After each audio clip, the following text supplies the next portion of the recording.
परिषद निवडणुकांच्या अनुषंगानं दोन कट्टर विरोधक आज एकत्र येत आहेत, काय सांगणार? कुठला कट्टर विरोध असायचा प्रश्नच उद्भवत नाही. ही महायुतीच्या उमेदवारीमध्ये ही जागा भाजपच्या उमेदवाराला देण्यात आलेली आहे. तिन्ही पक्षांनी एकत्र मिळून जागा वाटपाचा फॉर्म्युला निश्चित केल्यामुळे नांदेडची जागा भाजपला देण्यात आल्या असल्यामुळे आज या ठिकाणी प्रतापरावांनी ही पत्रकार परिषद त्यांचा पाठिंबा घोषित करण्याकरता आयोजित केलेली होती आणि त्यांचे चिरंजीव प्रवीण पाटील यांनी अपक्ष उमेदवारी जी टाकली होती ती माघार घेण्यासंदर्भातली एकंदरीत ही पत्रकार परिषद होती. आणि आम्ही तिन्ही घटक पक्ष एकत्र येऊन राज्यामधल्या 17च्या 17 जागा आमच्या विजयी होतील या अनुषंगाने प्रयत्नशील राहणार आहोत. आणि त्यामुळे मला काही अडचण भाजपचा, राष्ट्रवादी पक्षाचा आणि शिवसेना या तिघांचं यश या 17 जागेमध्ये निश्चित होणार आहे. चांगल्या मताधिक्याने आमले सर्वस्व उमेदवार निवडून येणार आहेत.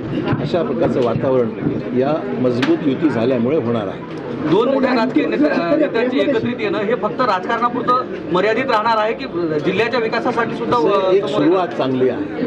माझं मत एवढंच आहे की ज्यावेळेस काही मतभेद होतात ते मतभेद हा मनभेद नाही आहेत, मतभेद असू शकतात, काही वैचारिक असू शकतात, पण ज्यावेळेस पक्ष नेतृत्वाने निर्णय घेतल्यानंतर स्थानिक पातळीवर आमच्या सर्वांची जबाबदारी आहे की महायुतीला यशस्वी करणं.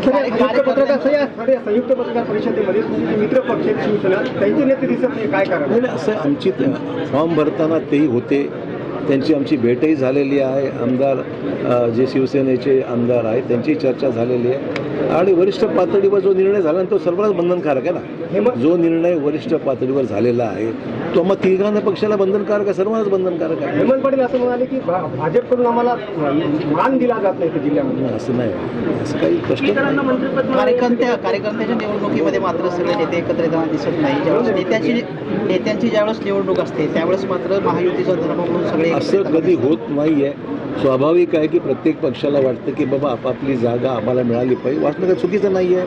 सर्वांना आपापल्या पक्षाची ताकद वाढली पाहिजे अपेक्षा असते, त्यात गैर काय आहे. पण शेवटी निर्णय एकमताने घेत असताना बरीचशी कसरत होते, पण नेतृत्वाने निर्णय घेतल्यानंतर मग तो सर्वांनाच मान्य करावा लागतो. तर बंगालमध्ये ऑपरेशन TMC सक्सेसफुल झाले. 60 आमदारांना मान्यता दिलेली आहे सभापतींनी. 20 खासदार देखील भाजपसोबत आलेले आहेत. काय सांगाल, काय प्रतिक्रिया आपली? प्रतिक्रिया म्हणजे तिथे असंतोष होता हे वास्तव आहे. TMCच्या विरोधात असंतोष होता, अँटी इन्कम्बन्सी फॅक्टर होता, म्हणून भाजप तिथे त्या ठिकाणी पॉझिटिव्ह जी भूमिका आहे त्यालाच लोकांनी प्रतिसाद दिला. विकसित भारताची कल्पना जी पंतप्रधान मोदी साहेबांची होती त्याला लोकांनी प्रतिसाद दिला आणि एकंदरीत त्या पक्षाच्या अंतर्गत जी परिस्थिती होती ती आता उफळून येते. लोक पाहतात कशा परिस्थितीमध्ये आमदारसुद्धा त्या पक्षात हळूहळू सोडून जायला लागले. त्यामुळे तो अंतर्गत विषय होताच. महाराष्ट्र पॅटर्न आहे असं म्हटलं जाते, भाजपचा यामागे हात आहे म्हटलं जातं. प्रत्येक राज्याचा पॅटर्न वेगळा असतो ना, सगळीकडे कसं होऊ शकतो. रुलिंग तेच लागू केले तिथल्या सभापतींनी जे महाराष्ट्राच्या सभापती. कायदा जो आहे तो सर्वांना सारखाच लागू होईल ना, जो असेल तो. आता काँग्रेसचे फक्त यवतमाळच नव्हे, मला वाटतं 3 ते 4 ठिकाणी काँग्रेसने अधिकृत उमेदवार मागे घेतलेले आहेत.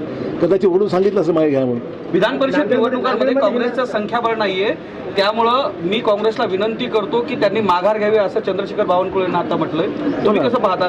तुमचे पण सहकारी पक्षाचे मित्र असं आहे की आपण अनेक वेळा चर्चा करून जागा एकमेकाला सोडल्या आहेत. एकेकाळी आम्ही सुद्धा काही जागा शिवसेनेला दिल्या होत्या. मी प्रदेश अध्यक्ष होतो, काही जागा शिवसेनेला सोडल्या, काही राष्ट्रवादी. तर बऱ्याचशा वेळेस बिनविरोध होण्याची परिस्थिती असते तर जागा सोडतो ना आपण. ज्या पक्षाची जशी स्ट्रेंथ आहे, आज स्ट्रेंथ काँग्रेसची स्ट्रेंथ नाही आहे जिल्ह्यामध्ये आपल्याकडे तरी सुद्धा. त्यामुळे मला वाटतं माझं अपील राहील की विनाकारण आपण गालबोट लावण्यापेक्षा ठीक आहे, विरोधाला विरोध हा भाग वेगळा, परंतु आपण जर संख्याबळ जर पाहिलं तर काँग्रेस संख्याबळ नाही आहे जिल्ह्यामध्ये. नांदेडला महायुतीचे 100% आमदार आहेत. आता एक आमदार वाढणार आहे. आता तरी जिल्ह्याला मंत्रीपद मिळणार आहे. मिळालं पाहिजे. नांदेड नेहमीच मिळालेलं आहे. नांदेडला मिळालंच पाहिजे. असं आहे की शेवटी हा अधिकार मुख्यमंत्र्यांचा असतो आणि त्यामुळे नांदेडला मिळाला तर आम्हाला आनंद होईल.